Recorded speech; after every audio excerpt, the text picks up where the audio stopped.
billahi syahida. Asyhadu an la ilaha illallah wa asyhadu anna Muhammadan abduhu wa rasuluhu la nabiyya ba'da. Amin. Puji dan syukur kami ucapkan kepada kehadirat Allah Subhanahu wa taala yang telah memberikan kesempatan kepada kita semua untuk hadir di tempat yang kita cintai ini. Salam berikan salam dan kami ucapkan kepada kehadirat Allah Nabi Muhammad sallallahu alaihi wasallam. Allahumma shalli ala sayyidina Muhammad wa ala sayyidina Muhammad. Baiklah, tanpa berpanjang dalam mukadimah saya kali ini, langsung saja ke judul saya, yaitu apa sebenarnya hikmat bahagia itu. Hadirin yang dirahmati Allah Subhanahu wa taala.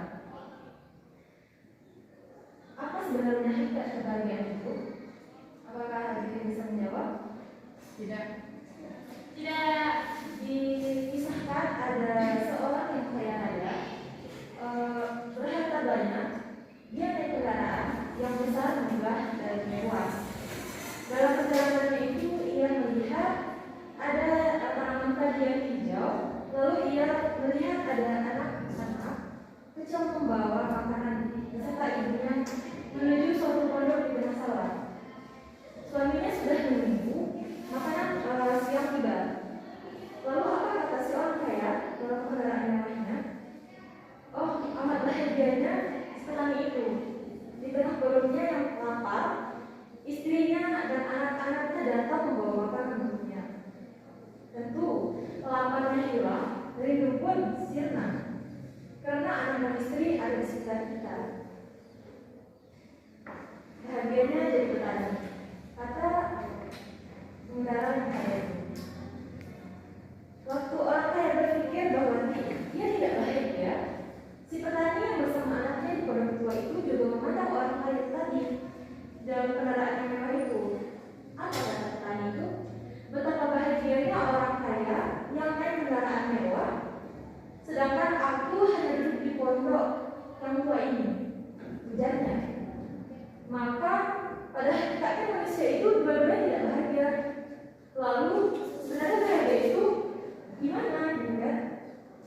Jadi di sana lagi ada seorang pelajar seperti kita belajar di universitas, maka ia berkata, alangkah bahagianya kalau saya lulus dan dapat ijazah sarjana.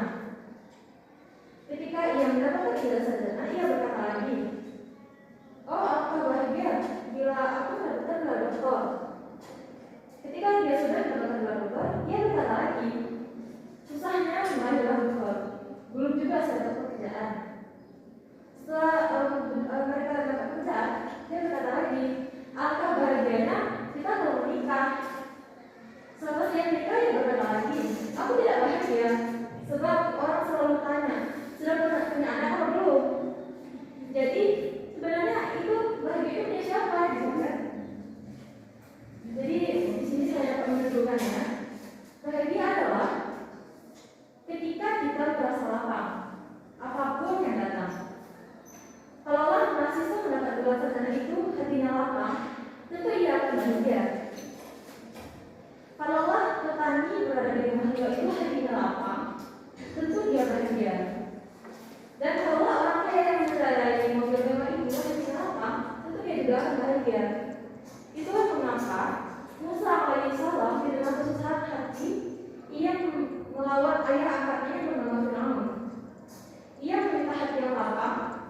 Dan kita semua membaca doa itu, yang mana doanya Quran surat Al-Toha ayat 25-27 yang berbunyi, Bismillahirrahmanirrahim, Rabbi shrah li sadri wa yassir li amri wahlul 'uqdatam min lisani yafqahu qawli.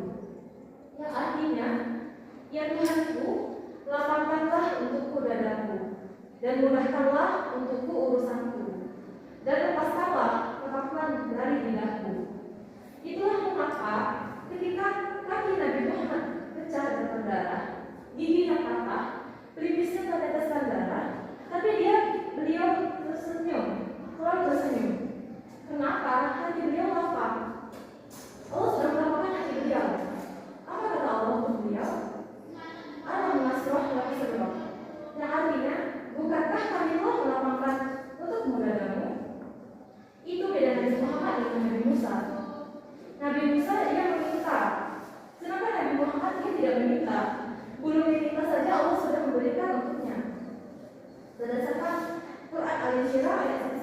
yang berbunyi Bismillahirrahmanirrahim. Alam nasrah laka sadrak wa wada'na anka wizrak alladzi anqadha dhahrak wa rafa'na laka dhikrak. Sadaqallahu azim. Yang artinya, bukankah kami telah melapangkan untukmu dadamu dan kami telah menghilangkan daripadamu beban yang memberatkan punggungmu, dan kami tinggalkan bagimu kesempitan namamu. Beliau telah bila engkau telah dalam keadaan usaha, dua kali Allah ulang dalam surat Al-Insyirah. Fa inna ma'al usri yusra, inna ma'al usri yusra. Yang artinya karena sesungguhnya sesudah kesulitan itu ada kemudahan, dan sesungguhnya sesudah kesulitan itu ada kemudahan.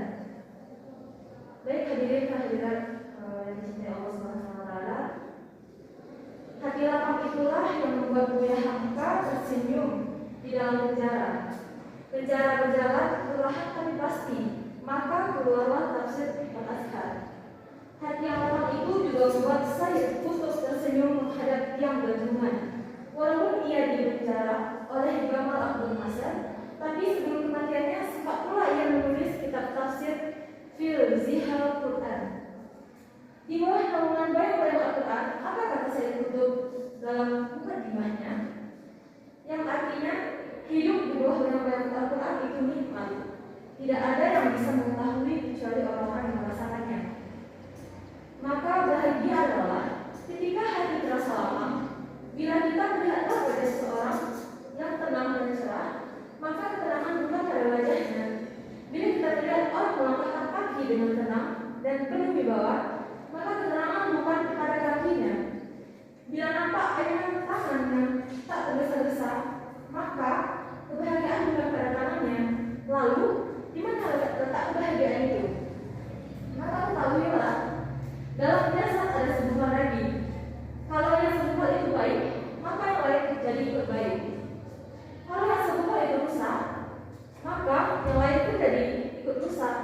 Yang segumpal itulah yang menghadirkan mata, telinga, tangan, dan kaki kita.